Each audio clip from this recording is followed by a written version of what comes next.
Now let's take a look at your New Year's Day playoff and bowl primer from OffshoreInsiders.com, brought to you by Joe Duffy's Picks. What an incredible bowl it's been, 20-12 with all bowl picks, 4 sides, 2 totals, including the side and total, both playoff games, 199 and 132 in football since preseason. It's all at OffshoreInsiders.com. Joe Duffy's Picks, the industry standard. And again, if you want to have a New Year's resolution to be a winner, raise the bar. Demand Joe Duffy's Picks. There should be no exception. Now let's get to some news and notes. South Carolina and Michigan. Michigan is minus 7.5 with a total of 42. South Carolina is 5-0 against the spread away from home. Michigan's going to be traveling 992 miles. South Carolina, just 427. Michigan holds teams to 0.9 yards per rush, 0.9 yards per pass, and a full yards per play below their normal average. South Carolina gets only 4 yards per rush to teams that normally allow 4.5, and they hold teams to 0.5 yards per rush, 0.6 yards per pass, and 0.6 yards per play below their normal average. So you can see why there's a low total here. Both teams very good on defense, and South Carolina is certainly not very good on offense. Running back, Rico Dowdle is questionable for USC. Pretty good running back as far as contributing, and when he's been playing, 206 yards rushing.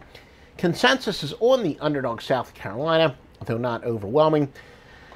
Remember that the public definitely loves favorites, but really as you go deeper into the playoffs and when you get into these New Year's Day bowl games, and we're talking about every sport, they love favorites, but when you get deeper into the playoffs is when they tend to like underdogs a little bit more, and certainly New Year's Day bowl games would be that case. Now some trends on this. Michigan and South Carolina from OffshoreInsiders.com. All records are against the spread. Michigan 1-8 following an ATS win.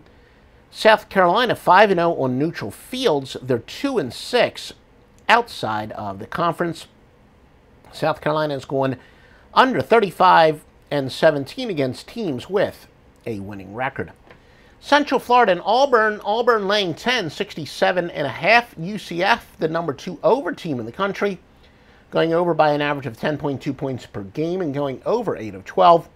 Their head coach, Scott Frost, is leaving for Nebraska, but he is going to coach in this game. UCF traveling 402 miles. Auburn 101 miles. Central Florida is averaging a stunning 10.5 passing yards per attempt. The teams that normally allow 7.9. And 7.6 yards per play to teams normally allowing 6. Auburn gets 8.7 passing yards per attempt. The teams normally allowing 7.4, but also hold teams normally accumulating 7.8 yards per pass to 5.9. Tigers open up as only 8-point favorites. And again, these trends are sponsored by mybookie.ag. For the maximum benefit they will be allowing at that time, use promo code Duffy, DUFFY. You'll get the maximum benefit they allow. And believe me, I use MyBookie. Many of my clients use MyBookie. They will pay you on time. So we said the maximum sign-up bonus for promo code Duffy, DUFFY. Now some trends. Again, all records are ATS. The Knights of UCF, 13-4 after allowing more than 450 total yards the previous game. Auburn is 0-4 outside of the conference. The Knights have gone under 12-3 after accumulating more than 450 total yards in their previous game. Auburn's gone under 9-1 after allowing more than 200 yards rushing in their past contest. Now let's take a look at some more notes. LSU and Notre Dame, and we're even going to have a free pick here. LSU laying 3 minus 120, 51.5. The Irish 1-9. Their last 10 New Year's bowl games. Notre Dame travels 949 miles, LSU 602. When you have a lower-ranked team by at least 2 spots and their favorites of 2.5 or more on a neutral field, just 3-6 against the spread all time, that would say to go with Notre Dame. LSU has gone under 5-1 away from home. Tigers, once known for their defense, actually getting 4.9 yards per rush to teams normally allowing 4.3. 9.1 yards per pass to 7.5, and 6.3 yards per play to 5.6. Tigers hold teams to 0.6 yards per rush and 0.7 yards per pass, and 0.7 yards per play below their normal average. LSU running back Darius Geis is probable. He averages 5.3 yards per carry, 1,153 yards rushing, was even better last year. In fact, small consensus on underdog Irish, but LSU is the better team, and they should win this game by about 5 or 6 points. Your free pick is LSU from Joe Duffy's Picks at OffshoreInsiders.com. Remember, massive premium picks, including the side and total on both the playoff games at OffshoreInsiders.com. Now let's take a look at some more news and notes. By the way, some trends on that. Notre Dame is 0-4 against teams with a winning record.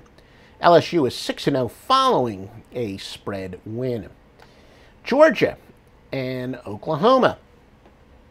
Georgia laying 2.5, a total of 61. Georgia travels 1,980 miles. Oklahoma, 1,176. UGA gets an amazing 5.8 yards per rush to teams that normally allow 4.4, 9.1 passing yards per attempt to 7.1, and 6.8 yards per play to 5.5, while holding teams to 3.5 yards per rush to squads normally getting 4.7, and teams getting 7.4 yards per attempt to 5.6, 5.8 yards per pass to 4.5. Now, I know that's a lot of numbers, but essentially, UGA, excellent on both offense and defense is what it's saying. Sooners get an even more absurd 5.6 yards per rush to teams allowing 4.1 and 12 passing yards per attempt to 7.6, 8.4 yards per play to 5.7. But, quite frankly, their defensive numbers are pretty pedestrian, only holding teams to 0.2 yards per play below their normal average.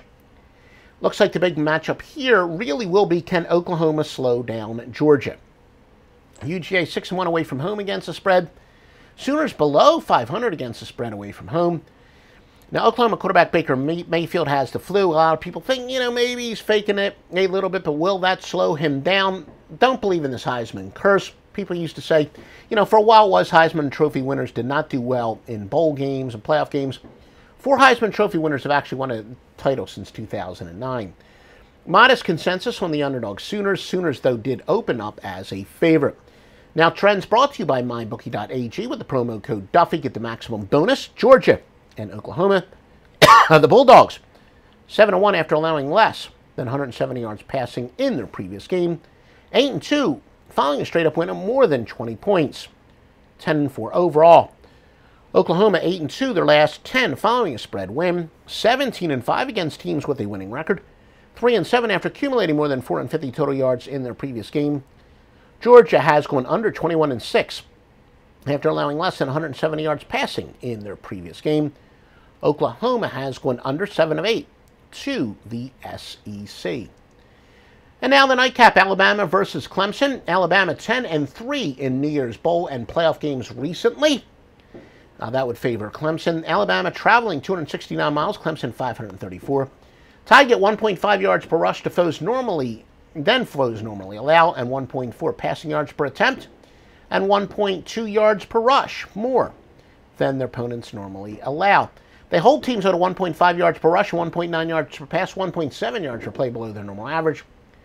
The Tide offense only gets 0.5 yards per rush and 0.3 yards per play than their opponents normally allow, but they hold teams to 1.5 yards per rush, 1.6 yards per pass, and 1.3 yards per play below their normal average. I'm sorry, that's actually for Clemson. That last statistic, that is for Clemson.